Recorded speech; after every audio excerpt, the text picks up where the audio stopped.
In this video, we'll walk through the case brief that you did in Chapter 5, Conti versus ASPCA. So first, you're going to read and brief the case if you haven't already. Then you can check your brief with this video, and then we'll talk a little bit about analyzing the rules from this case, and then we'll get ready to move on from express rules in cases to synthesized rules in cases. So first, what a case brief is. A case brief, remember from the last video, is a summary of the critical parts of a case.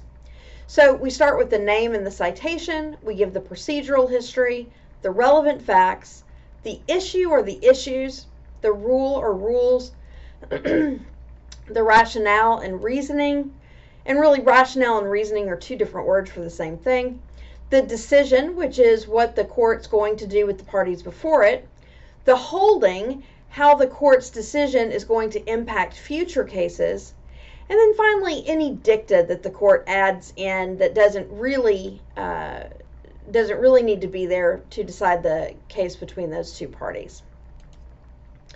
So first you're going to brief Conti versus ASPCA. You're going to read through with margin notes the first time. If you'll number your paragraphs, that'll help as you go through this video after you've briefed. Then you're going to book brief the case, writing down the parts of a brief in the margins. Then you'll draft a full brief with all of the sections that we just went over. Okay, see you soon. Go ahead and pause the video if you haven't already briefed the case, and go ahead and brief it.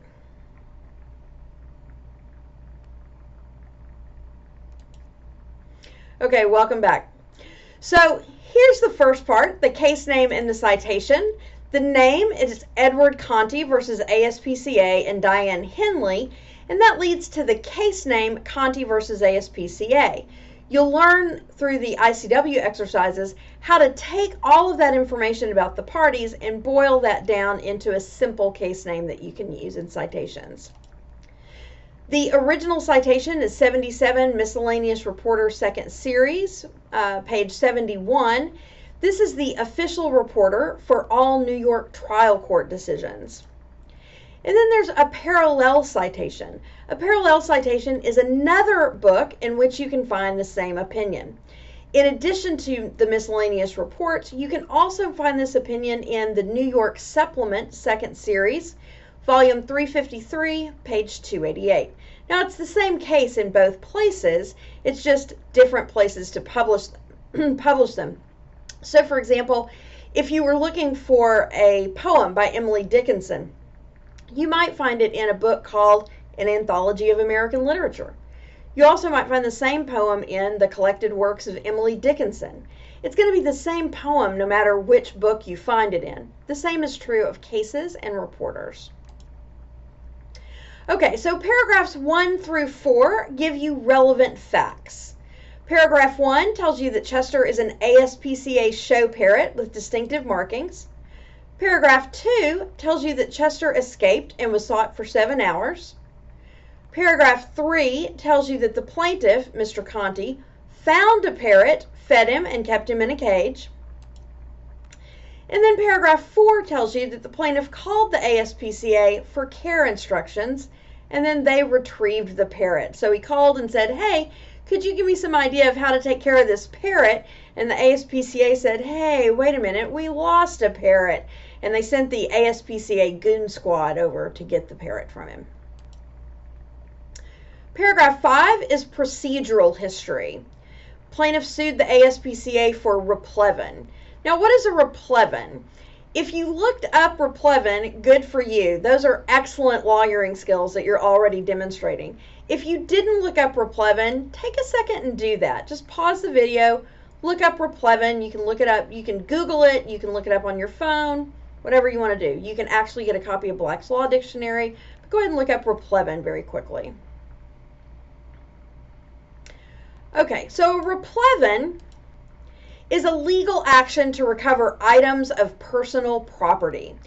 Remember back in the very beginning of the first module, when we walked through the trial process and we had that case for conversion where someone had taken someone else's dog, taken it to the shelter, and then it was adopted out. That's a conversion claim, meaning you took my property and made it useless to me. Replevin is another type of personal property claim, meaning you took my property and I want it back. That's the relief I want. Paragraph 6 goes into issues. The first issue is whether the parrot is Chester. This is an issue of fact. Either a judge or a jury can decide this, and you don't need any legal training to answer this. Juries are charged with determining what happened.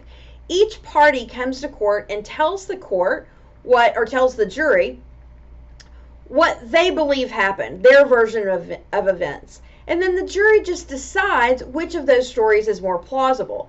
The jury doesn't actually make any legal decisions. The court tells the jury what the legal impact is of the factual decisions that they make.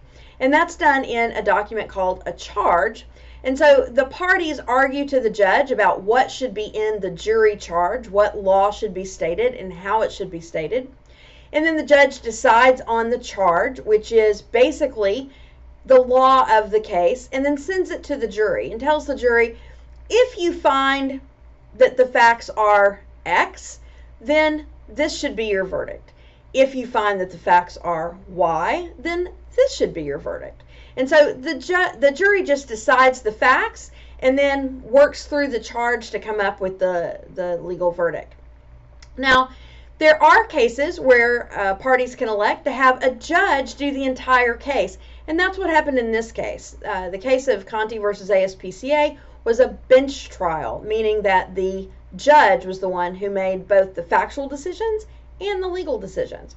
So in this case, the judge decided whether the parrot was actually Chester. The second issue is, if the parrot is Chester, who owns him? Now, this is an issue of law. There's no way that we can tell this answer just by listening to the stories of the parties. We need to know what the law is to answer this question. The judge will decide all issues of law, and we need to know the law to be able to answer this. And so this is why the judge answers these questions. Again, if there's a jury, the judge answers them by the way that the judge charges the jury on the law. If the judge is doing the entire case, then the judge will just apply the law to the facts. Paragraphs 7 and 8 are procedural history. Paragraph 7 talks about the plaintiff's case in chief. Paragraph 8 talks about the defendant's case in chief. Paragraph 9 gives us the decision on issue 1. The parrot the plaintiff caught is Chester. Paragraph 10 restates issue 2. Was the ASPCA's ownership qualified or permanent? Paragraph 11 gives us the rule.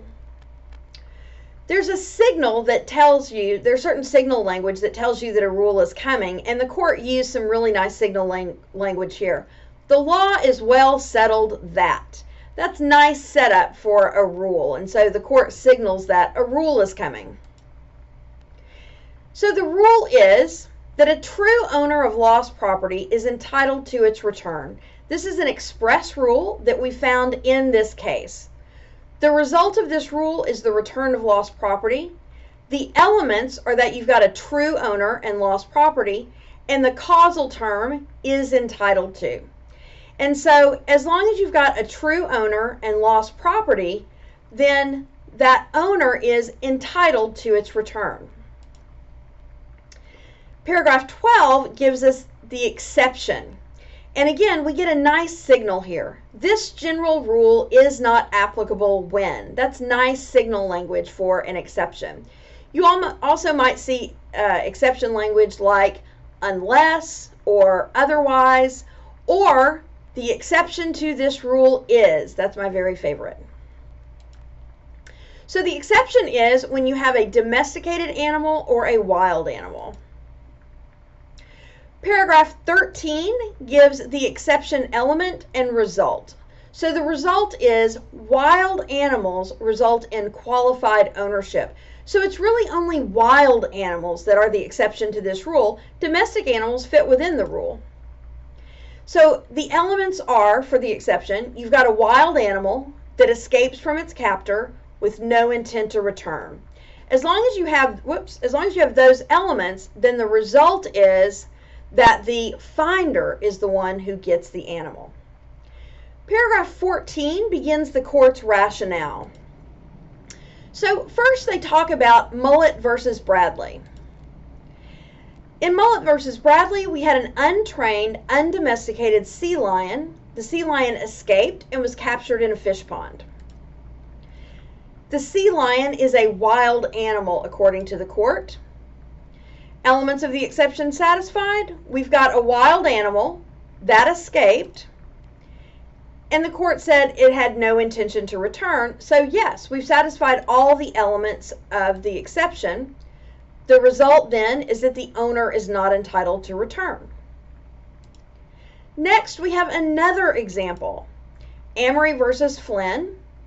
In that case, we had geese of the wild variety. The court was careful not to say wild geese because wild is a term of art here, and we don't want to use it to describe geese if we're not talking about geese that are actually going to have the legal impact of being wild.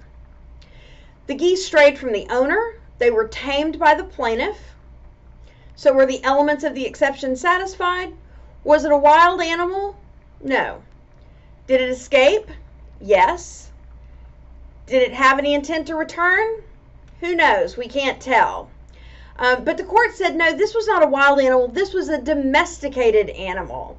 And we know that because it was tamed. So the result, the owner was entitled to return. And in this case of Amory versus Flynn, that court added a new element or a new item to the rule, that to tell whether something is domesticated or wild, you look to whether or not the animal was tamed. If it's not otherwise domesticated, you look to whether it's tamed. So paragraph 16 gives us our holding and decision. Now, with regard to paragraphs 14 and 15, in the next video, we're going to talk about analogical reasoning. And that's what the court was doing with those two cases. The court was using analogical reasoning to reason to its conclusion. So the decision, Chester was domesticated, subject to training and discipline, so the ASPCA is entitled to return.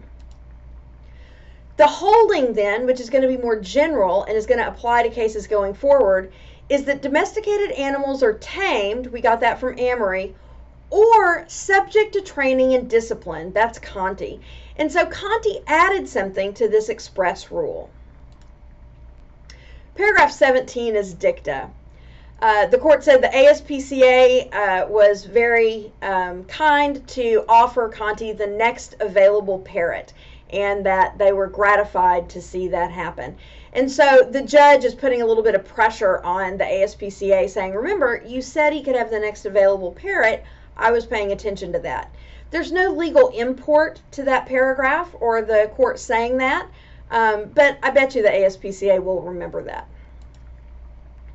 Paragraph 18 gives us the rest of the decision, judgment for defendant, dismissing complaint without cost.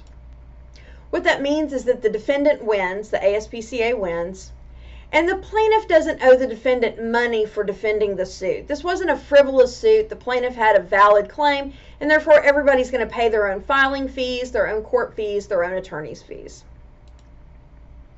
So the express rule from Conti versus ASPCA, the elements that we have are true owner of lost property, the causal term is entitled to, the result is the return of lost property, and then the exception is a wild animal that has escaped from the owner with no intention to return. So thinking ahead about synthesized rules, notice that each of the cases mentioned in Conti explains something in the rule. Mullet explained to us that escape without intent to return means return to its natural state. So how do we know that the animal has no intent to return? Well, because it's returned to its natural state. Amory tells us that domesticated equals tamed, and The judge explains the rule using previous cases looking back. So the rule that you had on the previous slide, the court explains that rule by using analogies from previous cases and looking backward. Then Conti adds something new to the rule. Domesticated means subject to training and discipline. The judge changes the law by adding to it looking forward.